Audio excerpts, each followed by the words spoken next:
Good afternoon, anybody joining in Europe. Good morning, anybody joining from a bit This further to the west.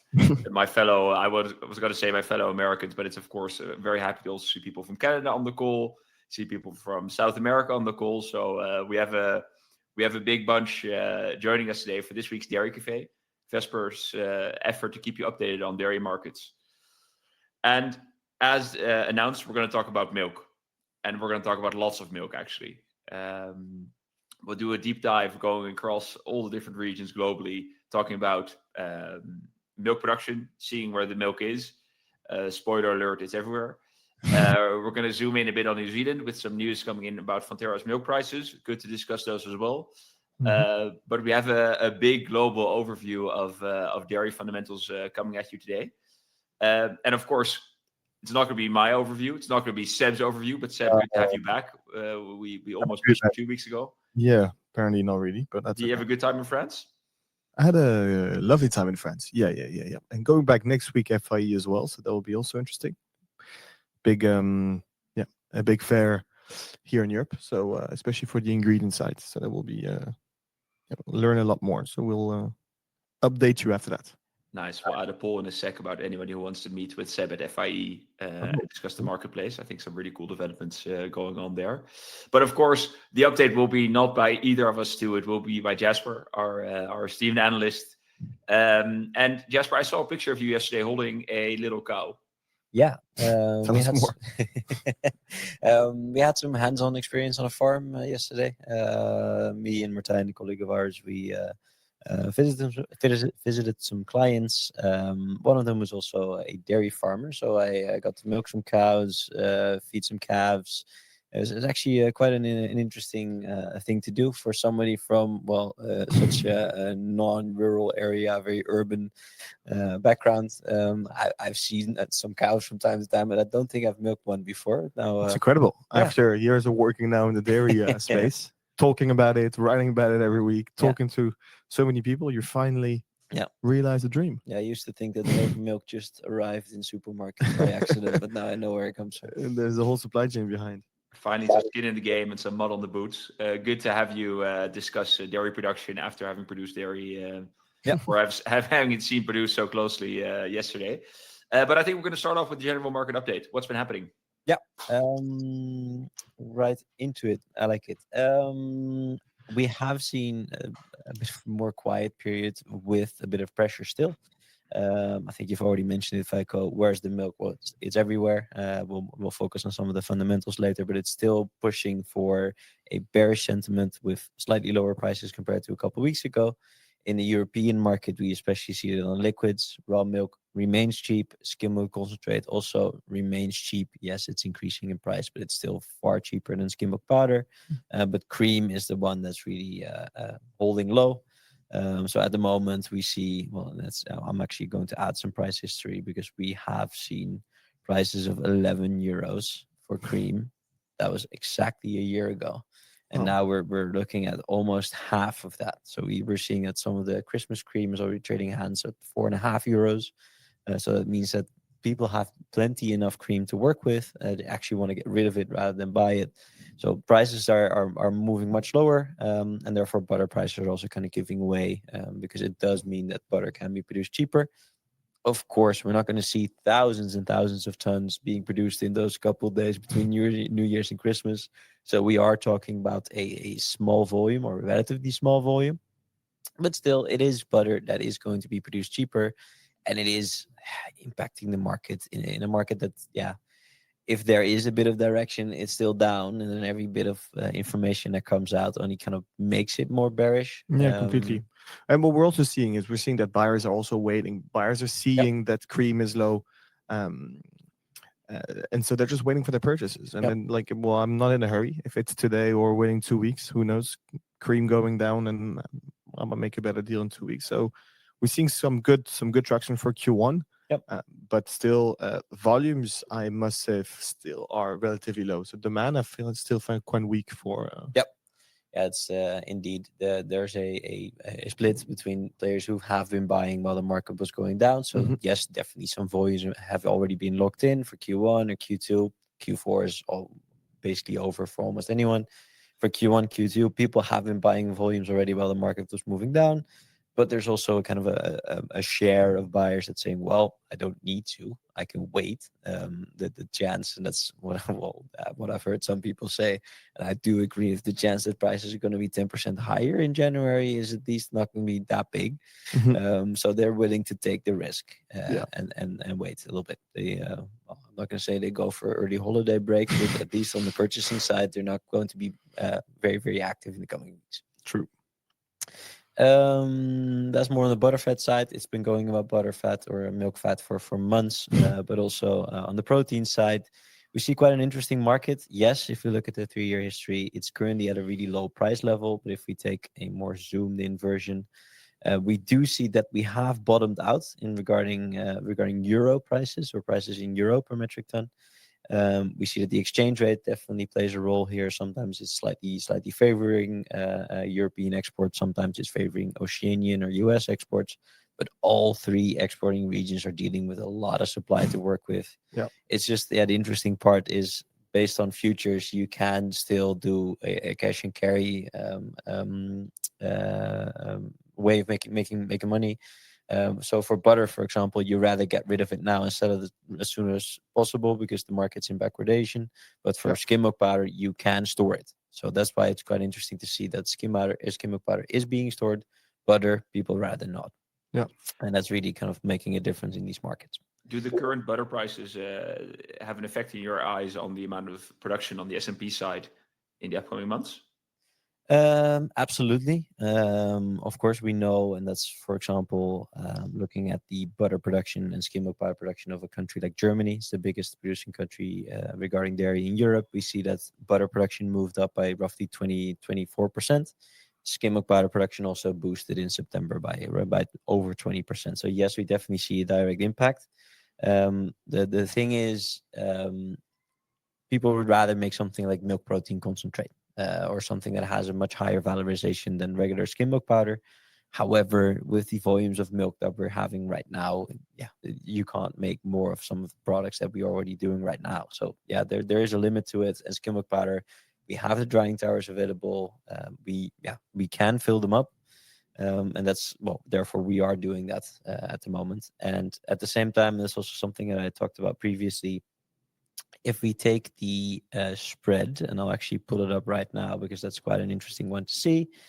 If we take the spread, and I'll do the price comparison widget for that. Feiko, I know that you love a live demo. Something that's quite interesting is that there's 2 different things that we can do if you want to make sweet whey powder, for example, in a drying tower, or if you want to make skim milk powder in a drying tower. If you take the liquids for that, so I'm just taking German skim milk concentrate and compare with sweet whey, but I'm also taking whey concentrate from a German VPI. The margin between the 2 blue lines, I'll switch this back to euro per metric ton, and I'll only look at one of the 2 for the sake of simplicity. The margin here is still around 600 euros a ton, which is much better than you would have for example, whey, where the margin is only 350 euros a ton. So anyone who has drying capacity would rather buy skim milk concentrate and dry skim milk powder than they would do with sweet whey. So that's why we're also seeing kind of a changing market there. Interesting. And as you said, I love a live demo. Whenever you want to compare different products, the price comparison is the way to go. So the price widget allows you to compare the same product from multiple regions or multiple sources, while the price comparison widget allows you to compare anything to anything. So if you want to compare, in this case, sweet whey to whey concentrate, you can just add them to the price comparison widget. Yep. And even look at the spread over I was going to say, how do you make a spread? There we go. There's a beautiful little button on top right where you can calculate the spread and indeed see that the spread has been massive. And then you do see that in peak flush, we have a lot of whey concentrate that's cheap. But now, even though whey concentrate, there is a margin. The margin for skim milk concentrate over S&P is simply much better. So if there is a choice, you'd rather go for that instead. Skim. Yep. Then quickly, and then we've talked about butter, we talked about powder. I'm also going to talk about cheese for a little bit. Yes, we have seen a bit of a recovery, but now we're seeing that Q1 for cheese is weakening again a little bit. Yeah. It's not massive. We see that on the spot markets, there's no real excess of availability anymore. There's not a lot of buyers. There's also not a lot of sellers, so that kind of balances each other out.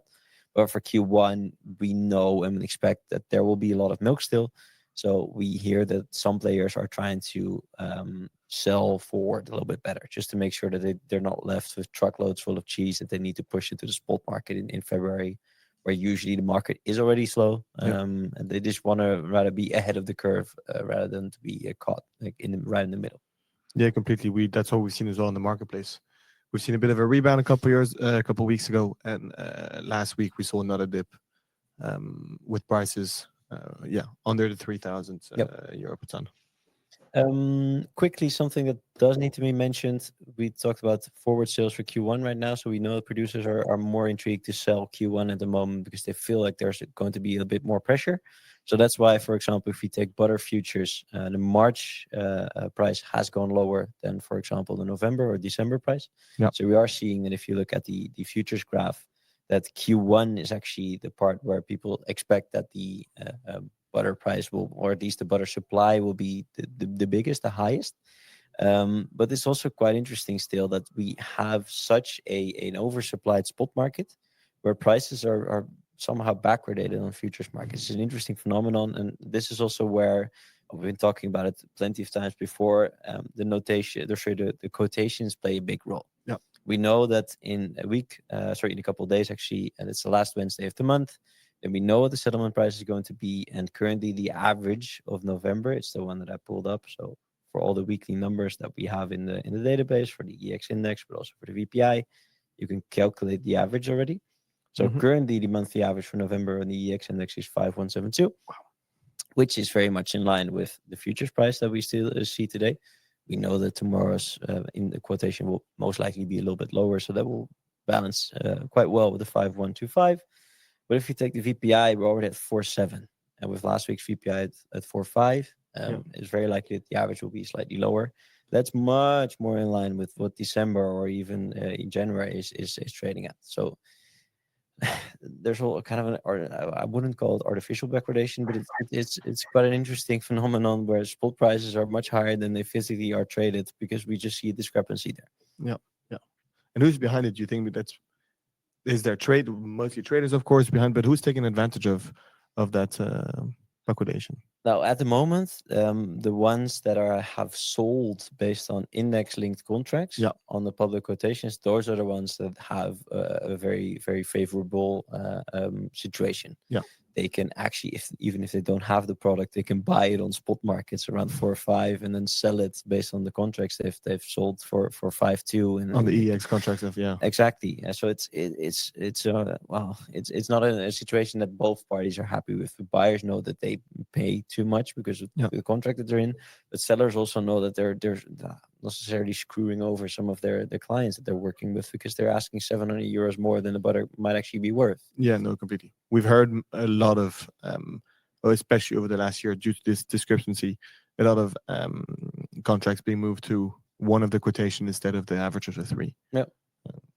Which makes sense when you look at this now. Yeah, I don't think we've ever seen such a difference between the two industries. It was the highest ever last week, right? 600 euros. Yeah, 560 euros difference between the two. That's more than 10%. But Feiko, I think we wanted to talk about milk for the most part today. Yeah, I think we've seen we've heard there's milk is ample and it's everywhere, but I think it's good to zoom into the different regions. There's roughly 4 milk hotspots in the world, and maybe it's good to pull up the map just to go for like a broad overview to start off with. Yeah. And we've taken the supply and demand map, gone back from looking at production of raw milk, gone back from the latest month reporting, as we see a little bit of a delay depending on which country it is. So we're looking at September year to date now. And we'll roughly look at the corners almost of the 3 corners of the map, and Europe we'll look at. Of course, Europe being the center of everything for Jasper and Seb again. Yeah.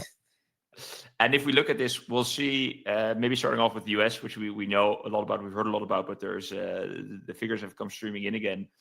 We'll see they're up, well, almost 2%, 1.93% year over year up until September, which is of course massive. But then if we go down to the south and we look at Argentina and Uruguay, we'll see that Argentina is up 10.5% year over year, and Uruguay is up 4.7%.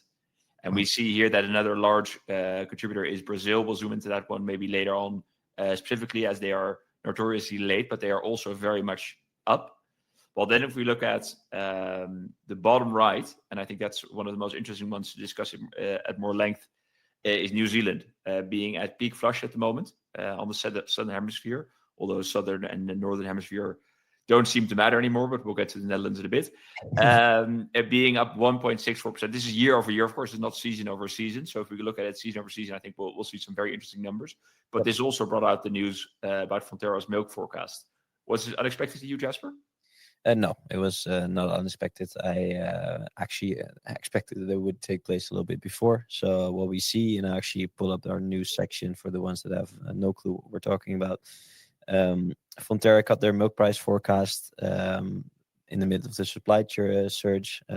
So they've announced that they used to have the milk price forecast between 9 kilograms, or at least $9 per kilogram of milk solids to 11.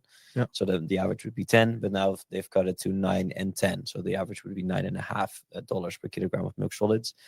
Generally, what used to be, I won't call it the rule of thumb, but it comes quite close to it, is that when WMP is priced around $4,000 a ton, you would get a price of roughly $10 per kg of milk solids. Yeah, we haven't seen the price of 4,000 for all milk powder for, I don't know, four months now. Yeah, and I know that Fonterra is not the one to cut the milk price within a couple of weeks, and they have gotten more support for prices from butter and other regions. What do you expect after this news? Do you expect farmers to milk a bit less, to be a bit to slow down, or do you expect them? Well, we're still making quite a bit of money, so let's milk a bit more. That's the case, and we have a very seasonal pattern in New Zealand that's very dependent on calving that's already taken place. The cows are already there, the calves have already been born. So a lot of the cows that are currently giving milk will keep giving milk. Yes, we have seen some additional feeding through palm kernel cake, as something that we discussed in previous dairy cafes, and also with external guests, actually, a Kiwi that actually lives in Chicago. Exactly, these two. And what he also explained is that farmers do give some additional feed to their cows because the margin was that good. With 50 cents lower per kg of milk solids, I don't think the margin is that much lower. So we will still see that, but it will mostly be about finishing the curve, or at least the supply growth that we've already seen. And there, I think it's already nice to pull up the production numbers for New Zealand, because let's just get right into it. I know if you haven't discussed Europe in your map, Feiko, but I think it's good if we cycle back on that later. Our latest volume on this season has actually been, and I'll pull away some of these numbers, has been, well, the months that really matter are August, September, and then onwards, 1.83% up. Then we had a 2.5% increase in milk intake, and then we have a 1.69% increase in milk intake. And something that doesn't seem so obvious when you look at it just on year over year is that's growth on top of 2024, which grew on top of 2023. And 2022 was actually very much on par with 2023. So that's growth on top of growth. And that's the part where really surprising, that yes, this good margin led to much more milk. And at the moment, we've already had much of the preparation. So this growth is going to stick around. Yeah. It's really an interesting thing that's also going to last us through the entire season. And that's the interesting part, not just volumes. It's going to be solids as well, because we just looked at 2.5 and 1.6% growth in solids, in volume. But solids is 3.4 and 2.78. So it's even more. More than a percent point higher than what we saw in actual volumes. Is that just due to margins? Is that due to good favorable conditions? Is it a perfect storm, everything together? What led to it? There's many different elements that play a role here, but to be as precise as possible, it's the margin that pushes for more feed being given to the cows, and the more they eat and the right type of feed they eat, the more fat content or the higher fat content their milk is. Yes, genetics play a role. So ultimately, in a couple of years' time, we'll have a different system, or should say at least more effective cows in producing higher fat content in their milk and also higher protein. Something that we're already doing in the US or in Denmark, for example, in the European market. So that plays a role, but essentially it comes down to the margin. Clear. So that's New Zealand. We know that since most of the preparation are already taking place, this will stay. I think from this point onwards, we actually go back to the US, because I think the US numbers that got released earlier this week, late last week, must revise, are also showing quite an interesting trend, because it's definitely far up compared to the years before. We've added a new button. You weren't even aware. I wasn't there. I didn't even know. Yeah. we introduced it last week. We now have a new button where you can standardize the monthly volumes back to 30-day months. So that means that you're better at comparing months to each other. That's great. If you're comparing October to September, one of them has an extra day. So October will always be higher than September. If you standardize it to 30 days, you see a much clearer picture. And here you'd see the contrast between this year and last year.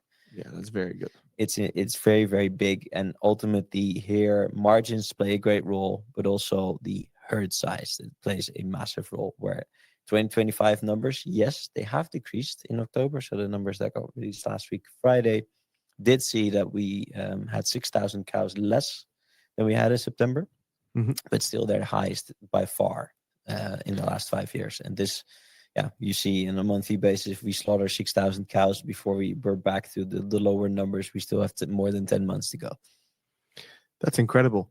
Is it also due to I've seen that there's in the US a meat production closing and just less margin on the meat side, thus and dairy being with probably good margins, of course. So more investment on that side and more milk, less meat. Yes and no. It's a bit of a difficult story, because some of the meat prices from the US itself has actually been very, very high, because the imports of several beef products was limited. It was taxed or tariffed.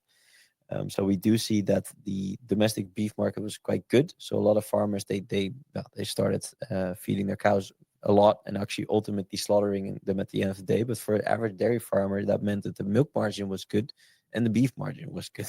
So ultimately, whatever you had, if you just make sure you have a lot of cows, you can either use them now and then sell them later when they're done giving milk. It's going to be beneficial either way. And now, yes, beef prices should go lower a little bit, but especially the milk margin. We'll actually pull it up in the price comparison again. If we look at the milk versus the feed price, in this case, we'll look at class 3 in, well, let's say US dollar. The margin is still quite high. And this is primarily because feed prices are incredibly low. And because this margin, it's been better. Yes, we will be honest. We've had, especially throughout September last year, the margin was incredible and production was boosted a lot. Since then, the margin has been very favorable, and we see that milk herd size or the dairy herd size keeps growing because of it. Yeah, completely. No, and you see direct correlation with that, and so that's an extremely important one to see. Yeah. You were just showing the production of the US, and you saw that they had an amazing year last year. Yep. And that all started because there was, at the end of last year, a great margin. So that's a really good one to keep an eye out on. Yeah, and you definitely see the impact of lower margins, for example, quite quickly. Because, for example, if we take the May, June, July 2023 period, where margins did shrink quite significantly. If we look at the herd size, the lowest herd size, or at least the most significant reductions that we've had, were actually between May and July/August 2023. That's when we really saw that the market started to turn, and farmers really had to cull their cows because the margin wasn't good enough. So you really do see an impact, and unfortunately, culling cows or slaughtering them is a much faster process than increasing your herd size. So on the negative, when the margin is not big enough, we see a really, really fast impact. Yeah. But with that in mind, Jasper, because there's quite some long-term investment, especially in the higher protein space going on. I think, well, globally, every dairy is trying to do this, but also in the US, we know about this. And we know it's, as you said, it takes a long time to reinstate your herd size, to grow it and to build it. Yep. Is it now with, of course, these investments are long-term investments, taking maybe up to a year before we really start seeing things. Is it now a smart time to decrease in herd size just to get your short-term prices, try to get them up again by creating a bit more scarcity on the milk side? Or do you think for these long-term investments, the cow herd is needed? That's a very good question. I think ultimately, my personal opinion there is that we do still need the herd size to be relatively big, because we have seen a lot of production capacity expansion that will need to be filled. That milk doesn't. It's not all new milk. There's been factories closing, so not every new factory needs like 10,000 cows to be placed somewhere in the field to make sure that they get the milk. It's been kind of moved away from other factories, so we don't need a huge expansion, but we do need more milk than we had before. Yeah, but we also become more effective, right, and more efficient with the cows that we have, and then the feed that we give them. Yep. Yeah. So to give a kind of a clear answer to your question, Feiko, I do think we need some population growth. The global dairy market screams for more milk. In this case, yes, there are some sub markets like whey proteins that are pulling away a lot of milk, or at least whey, into that stream. So we do need more milk on a global level, and I think US is one of the places where we can see structural growth. There are more places like that, but at the moment, I think the US and also Latin America are the two places where we can see significant growth. Yeah, America has the investments as well behind it, and so we will see more cows there. Okay. Finally, we haven't even touched upon, but Europe. We only have 3 minutes left, and we've covered. It's quite a simple story. Milk production is up, and I think this is where Feiko and Seb just had a great argument about whether it's a camel or a dromedary. If we take the overall European milk intake and compare 2025 to 2024, it hasn't really been improving. I'll put up the standardized version again. All the way until the end of H1. Yes, it was on par with the previous year, but then in August and September is really when we started to make a difference. Yeah. And I think there's many countries where we can zoom in on. I think if we go to Germany, for example, for the milk intake, we can, let's say, Germany, already see that if we take the weekly numbers, not standardized, of course, the impact or the year-on-year growth really accelerated in the biggest country regarding dairy production. Ever since August. They had a very bad start of the year. H1 was extremely bad, but H2 has been incredible. And that's the most remarkable part. But then this is what you've been talking about for months already. We had a delayed peak in the Netherlands, for example, due to blue tongue. And this is where it's really interesting to look at the latest numbers that are already out for October. So we're looking at the raw milk production volumes in the Netherlands. We've had 1.18 million metric tons of milk, but this is a growth rate of 7.84%. And I talked about camels and dromedary here. This really is a second peak. That's a camel, right? Feiko. It's a camel, yeah. It used to be a dromedary, one peak, one hump, and now we have two humps. Yeah, it is a camel. No, it is incredible. And I look forward to be at the same time next year, because whatever numbers we have next year, if it's higher than that, it is incredible. So it's probably going to be in the reds, because it's going to be hard to top. It is. But we do know that these delays in calving cycles, they are, I'm not going to call them structural, but because they're delayed now, they will be delayed next season as well. It takes a bit of time for that to really come back to the usual seasonal pattern. So we will see that in the coming years, we will have a bigger peak as usual in H2. That also means that the peak in H1 will be slightly lower. So we are going to be offsetting some of the milk production that we usually had in H1. We have kind of shifted it to H2. Might be good to have a more spread around and we are spread around liquidity, quite spread out compared to countries like Ireland or New Zealand, where we are much more seasonally stable compared to those countries. But in this case, it's going to be kind of a two-peak season next year as well. Wow, nice. I think we end up with the fundamental change seasonality being called here. But I think I still agree with Seb that green numbers, despite the seasonality, will be close to impossible, right? If you look at milk to feed margin, milk prices, how high they were, feed prices, how stable they were, commodity price, how high they were. I think there will be probably for the coming 6 months, but I think H2 is going to be hard to top. H2 seems to be very. I think for the moment it's the perfect storm. There is great milk prices, great feed prices. Yep. It all pushes to more milk, but at some stage the milk prices are going to correct itself. Feed prices are probably going to come up.